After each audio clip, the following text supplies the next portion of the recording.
we've been talking lately, obviously, about what's going on, like everybody is, and it was suggested that I reach out to a few people to essentially just get their thoughts on what's happening.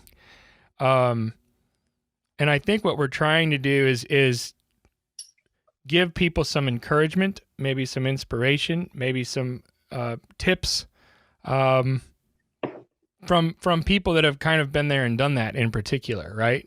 Right. Because this isn't the first crisis that we've encountered, both individually and as like as a country, even really, and as the world right now. So I just kind of wanted to get, first of all, your initial thoughts on what's happening. And then any thoughts that you have for other people in particular. Yeah, I mean, it's a really difficult time for a lot of people right now. I think we can relate to it just a little bit more, maybe here in Florida. It seems like we are in a hurricane drill, and the hurricane's approaching us, and we don't know exactly where it's going to hit. But everyone in the state is hunkered down and prepared, and all the schools are emptied out, and the roads get different, and then everyone runs into the grocery stores and buys up a bunch of stuff, and then all of a sudden the Reese's bars are gone. That kind of stuff. I didn't That would be a catastrophe for me, by the way. You hit my favorite candy. Yeah. Chocolate, I guess. I never thought about the hurricane piece. So in a sense, Floridians in particular, or people on that East Coast, have been through things like this maybe on more of a regular basis, or at least the familiarity is there.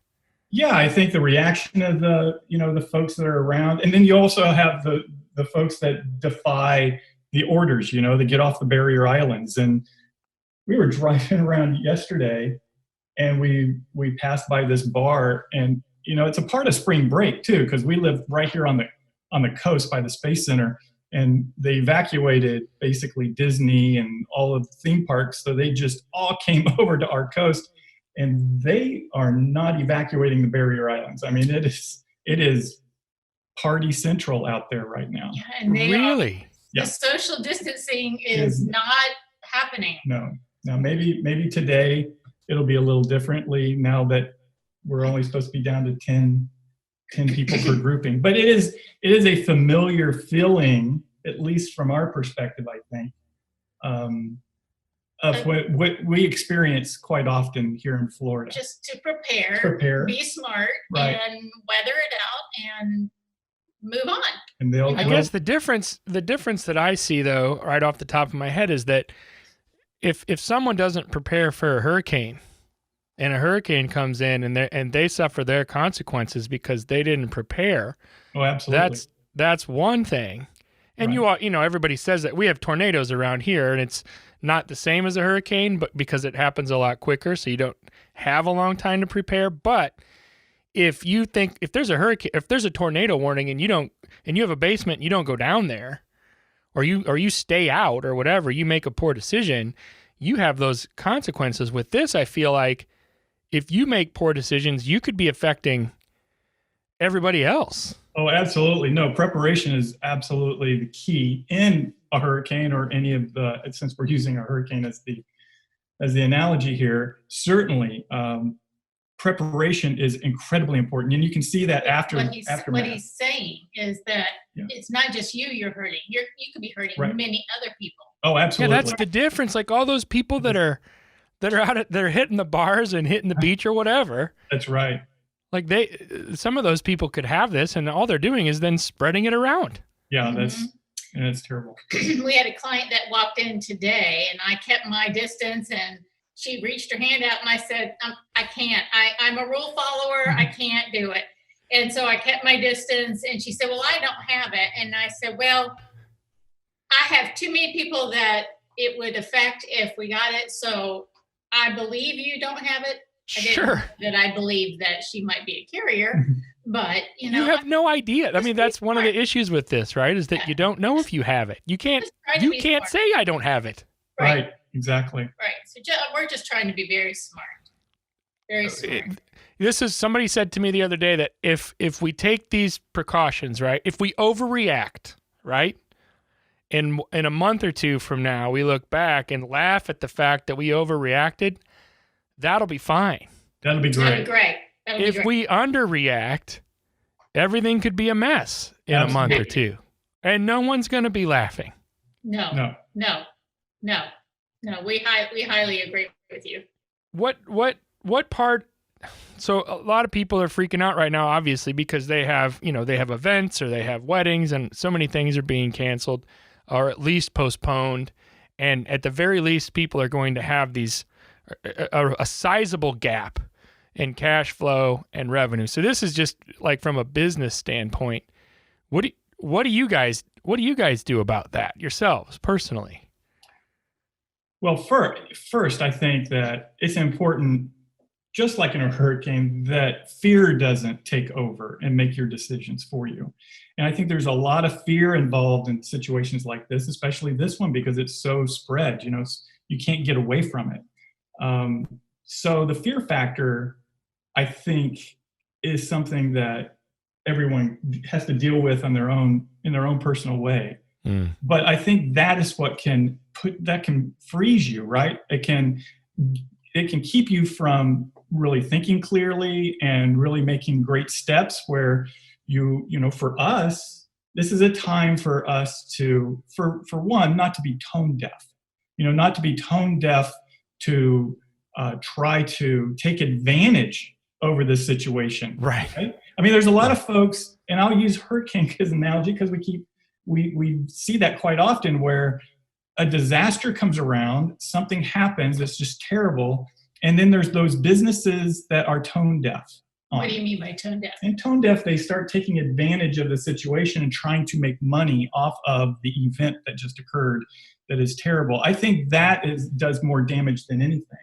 So as far as, for example, marketing during this period of time, I think if you're going to do any kind of marketing, it would be more of a philanthropic, more of sharing maybe why your brand exists and why you do what you do, and share that and see if that's relatable to other people. It's not. Yeah, I mean, it's not like you're going to try to be booking mini sessions for the weekend, right? No. Well, I hope not, because I think that would be tone deaf.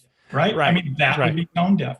Right. But I suspect we'll see some of that. And I suspect that's not a long-lasting, vision of what you should be doing, because we'll be through this, and you want to get to the other side. And during that period of time, you can be productive. You can be productive in, for example, PPA is opening up education for the next couple of weeks, free to everyone, whether you're a member or not, full education. Right. So you can be sharpening your skills, whether it's marketing or your craft or whatever.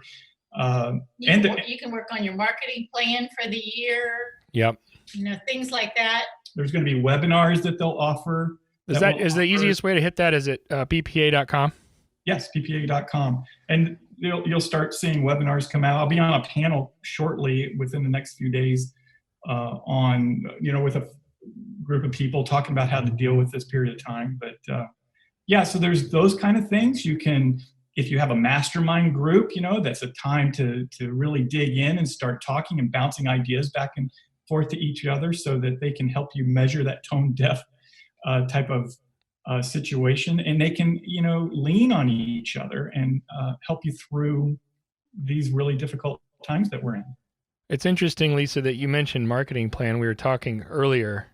I was in another meeting with some other people, and we were like, yeah, this is the time to do that marketing plan that you haven't gotten to yet. This is the time to put together that business plan, your goals or whatever, your 1 year, 3 year, 5 year, like all the things that you say I need to get to it someday.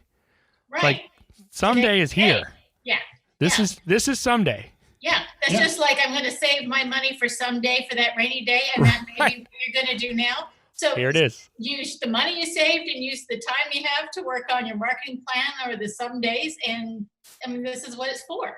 Yeah, this is the rainy day, so to speak. Just be smart about using your time wisely. And maybe my daughter put something out today on her social media, and it was a little schedule that you can write out for yourself every day on, I'm going to hit these 3 goals, even though I don't have clients coming in. I'm going to hit these 3 goals today. I'm going to do one thing that's going to spark joy for me today, regardless of what it is, whether it's reading a book, sitting with a glass of wine for 30 minutes, whether it's exercising outside, whether it's calling a friend, whether it's calling an elderly person, something. Do something that will spark joy for you and maybe for somebody else, and put that on your list for today. And, don't get caught up in feeling sorry for yourself and the fear. I think it's interesting. I like that strategy of actually making a list and writing it down too, because it's one thing for someone just to kind of throw that to the side and say, why would I need to make a list? But how easy is it if you actually don't have a list? How easy is it to get caught up in all the negative energy and all the things that you can go down a Facebook rabbit hole, or you can just hop online real quick to check the news, and an hour and a half later, you're so depressed you can't move. Right. Or you're so terrified you're not thinking of anything else. Like, doing something to bring joy into your life isn't even in your mind at that point. Right. So the intention, I like the intentionality piece that your daughter brings to the table with writing that out. And then you have something that you can go back to, okay, what was because that's what's going to happen. That's exactly right. I have my list. I got to go check my list. Go back to my list. Yeah. What about that from a personal standpoint? How is this affecting you guys, even just with your mindsets? You mentioned your daughter, and you have 2 of them down there. Right. How is it affecting you guys as a family, both, you two as well as your extended family down there during a time like this? Well, we have a son-in-law who is 1 year post cancer treatments. So we are keeping our distance from him. We're on the phone every day. We're FaceTiming, but we're trying to be smart about keeping our distance for him so he stays well, because he's obviously a person who is at risk. Right. Sure. We also have another daughter who is pregnant, and so she is at risk. So we're all just and we travel quite a bit. We're not traveling. We're not traveling right now, and so we're trying to stay away from everyone at the moment. My mother and her mother, they're in their 80s, and so they're in that high risk bracket. So we're trying to stay away from them. But we all have basically these type of meetings every day with each one of those groups, so we can stay with each other and on target, and we text each other all throughout the day so we know what everybody's doing. So we do a lot of virtual family, and we have a really close family. So it is a little difficult, but we know the necessity of it, and that's that preparation you're talking about. And that's all part of the preparation for this, to flatten that curve. And we're all committed to it, and and that's just we're really just going to important. do it. We're just going to protect each other and flatten the curve. That's the thing, right? That's the thing I was talking about earlier. That's something that I think everyone should at least be considering at this point. Yes. I just have no idea what's going to be announced next week, and so for the time being, it just makes sense, I think, to hunker down and hole up and live like a hermit for a while. Yeah. Exactly. Yeah. And maybe take it as a in the meantime, take it as a time to try to reach out to others and breathe life into others. And with that, I think when you start by phone or by texting or email or through your marketing, you can always breathe life into others through your marketing. You can talk about your brand at a level that talks about why you are actually doing what you do. There's a really great video out there right now. There's been one for years on the why, and your why, and that Simon Sinek, which I'm sure you're familiar with.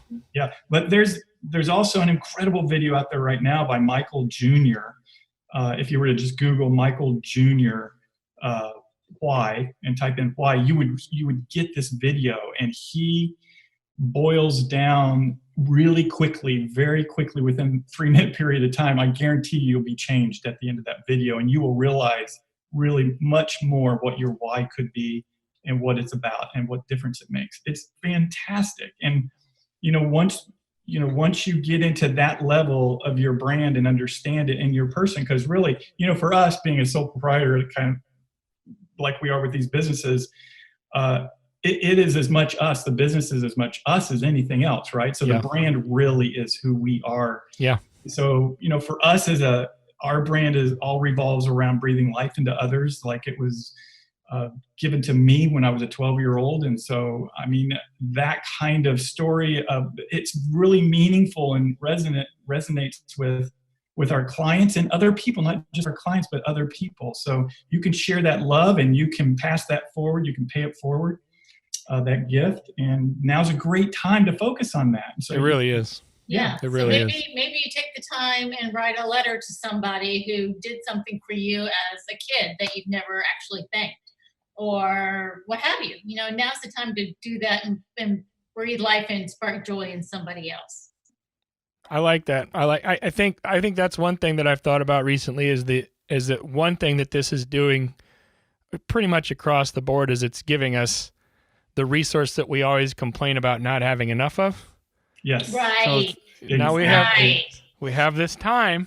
You do. And I get that everyone's working from home. I understand that. But it is different when you're in that scenario. And as a sole proprietor yourselves, and there's a bunch of people that literally can't do anything because they normally are doing events or whatever.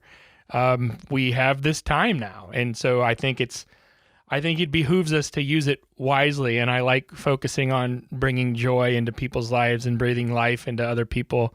That's a fantastic use of your time. Yeah. Yeah. You're, like you say, we're forced to breathe at the moment, and it's what we want, right? You want the time to be able to breathe so that you can, reflect and think and come out the other end a lot better person than you are when you went into it. And I think this is a great opportunity. Instead of letting fear overcome you with all the outside influences of that, something that you cannot control, you can just participate in flattening that curve. There's a lot of things that you can do that I think, at least for us, I'm seeing it as a gift, really, that we can have this time to really, boil down and be able to breathe life into other people. And I think we'll come out the other end stronger. And I think we'll come out stronger as a nation, too. I love it. I believe you. I knew you guys would be good ones to talk to. Hey, thanks again for your time. Stay safe, stay healthy. And I just really appreciate you too. All right. Hey, we appreciate you as well, Ted. Go hug your kids. Give them a hug for me too.